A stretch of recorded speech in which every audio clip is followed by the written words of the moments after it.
Solo Leveling Season 2, Episode 16. I Need to Stop Faking. The reflection in the hospital window was not the face of the same man who once trembled before an E-rank dungeon gate. The city lights blinked beyond the glass, blurring into lines of gold as raindrops slid down, distorting the night's reflection like a broken mirror. Jinwoo stared at it quietly, at the man he had become and the one he had left behind. He had long since stopped pretending to be weak, yet somehow he was still faking something. His calm, his distance, his heart that ached beneath the shadow of his own strength. When morning came, Jinwoo found himself standing before the vast marble structure of the Hunter Association once more. He had walked this path before, back when he was the weakest of them all, barely strong enough to survive. Now his footsteps echoed differently.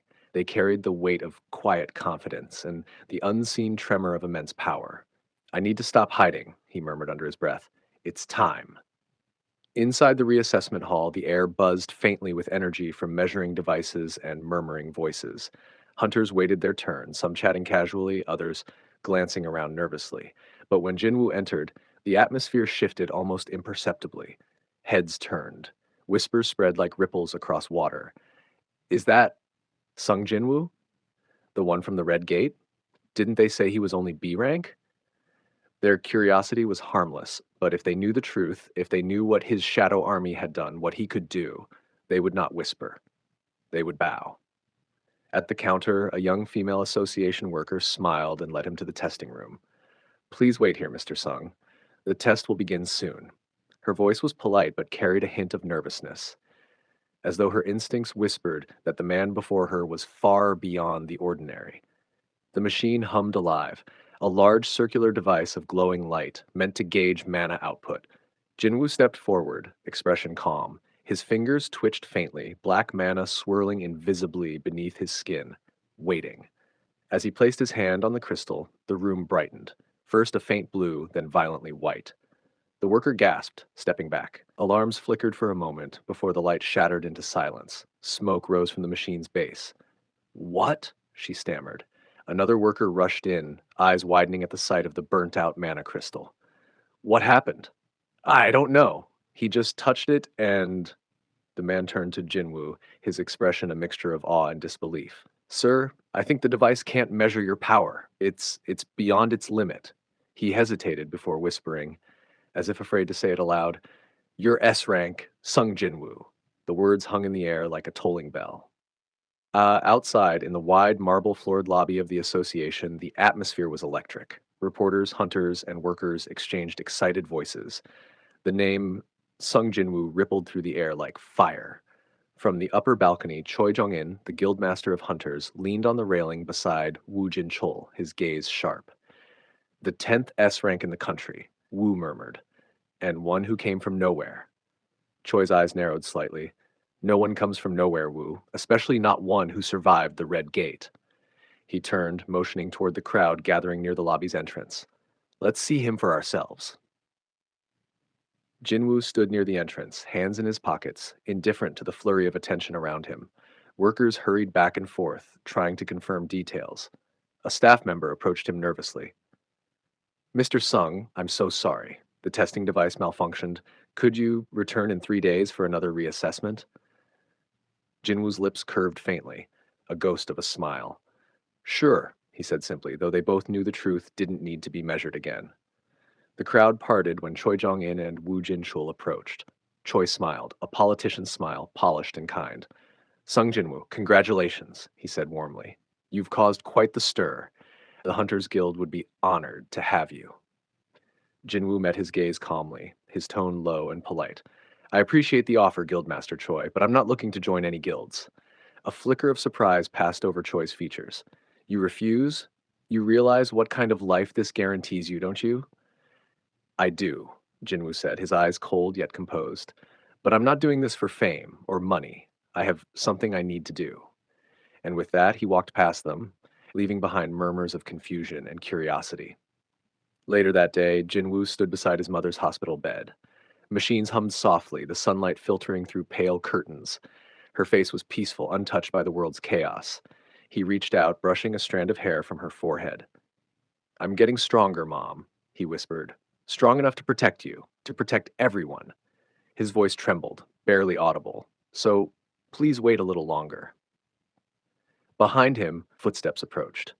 Wu Jin-chul and a tall man in a suit entered. Go Gun-hee, the chairman of the association.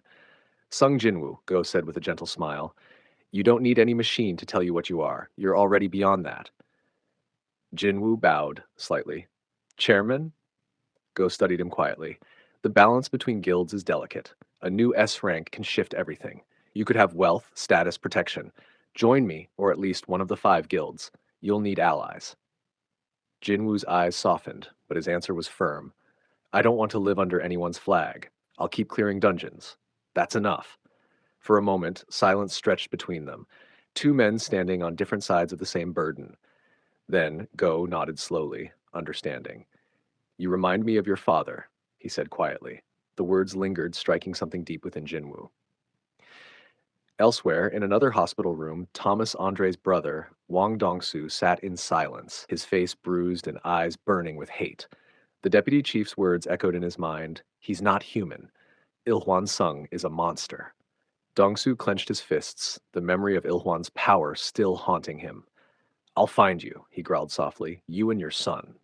Meanwhile, in the dim light of his apartment, Jinwoo sat at his desk, scrolling through artifact listings.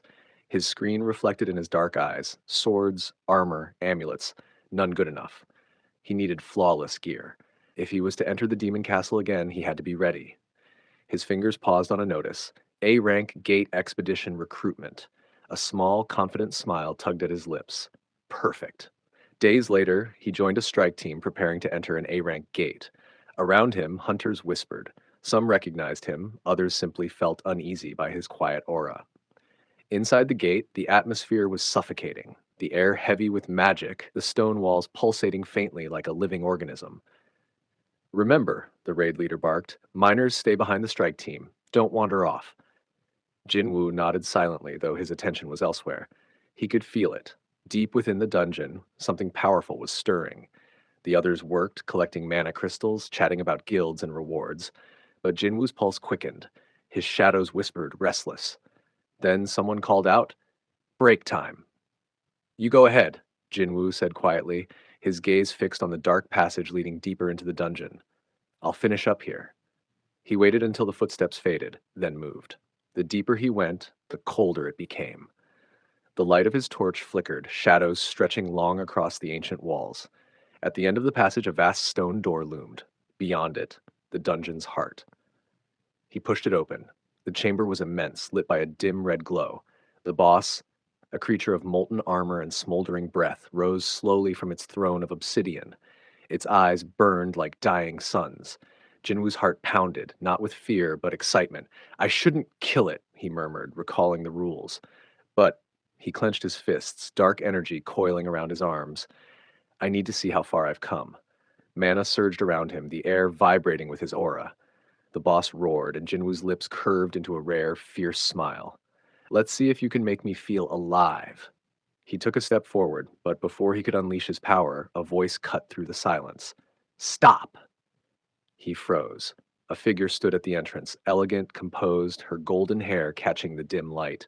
Cha Hae-In. Her sword was drawn, but her eyes were not hostile. They were searching. What are you doing? She asked softly, her voice echoing through the chamber. What is it you really intend to do, Jinwoo? For a long moment, neither moved. The tension between them was not of battle, but understanding. She could feel it, the storm of loneliness beneath his calm exterior. Jinwoo looked up at the towering monster, then back at her. His voice was low, quiet, trembling with something unspoken. I just need to stop pretending. And in that moment, with the dungeon's red glow flickering between them, it felt as though 2 paths had met. Light and shadow, purpose and pain. The scene froze there. Jinwoo's figure caught between darkness and revelation, the faintest echo of his heartbeat resonating through the silent air.